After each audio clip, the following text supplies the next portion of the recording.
So waiting tayo sa Uber natin. Punta tayo sa Lafayette. Outlet siya. Tapos may mall din nakatabi. Na may mall nakatabi. Side quest tayo. Nakasalan tayo na mabilis. Kasi kailangan din natin bumalik doon ng 4 para doon sa parade. Yung hotel natin, mga amigos. Tent na yun, yung security nila. Kapit lang naman dito yung pupuntahan natin. 13 minutes lang naman. Although pwede rin naman tayo mag-train. Oo, mas mura. Depende kung maaga tayo matapos. Yan, ito yung shuttle naman ng Disney. Ang laki, no? Oh, Disney Village Shuttle. Wow. Gago, kung magbalik ko pa dyan. Sumobra. Oo nga, that's yun, ah. Diba? Ang daling malaman pag galing Netherlands, dilo kasi yung plaka eh. Dalawa lang naman yan. It's either galing Netherlands o galing New York. Ito na yung Uber natin, Tesla. Yeah. Pinaka-common dito. Hi!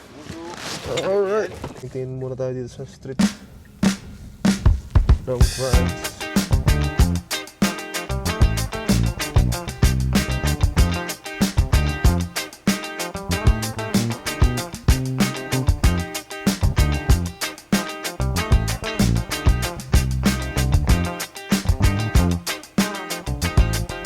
Ito na ba yun? Oo. Seryoso ba? Hindi mo na ako nag-enjoy sa pag-upuan. Dito na agad tayo. Wala pa nga tayo nakikita ang view masyado eh. Hindi mo na ako napagod. Hindi mo lang 8 minutes yun eh. Wala, parang 5 minutes lang eh.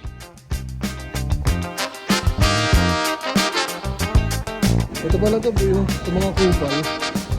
The kupals. Masaya. Kasang-kasya. Hindi ko pa naman alam itong brand na to. Mali ata yung yung pagsama ko. Parang nag-stay na lang ako sa hotel. Baka na ng pila ngayon. Okay na, so punta naman tayo dito sa... Ito ba yung mall?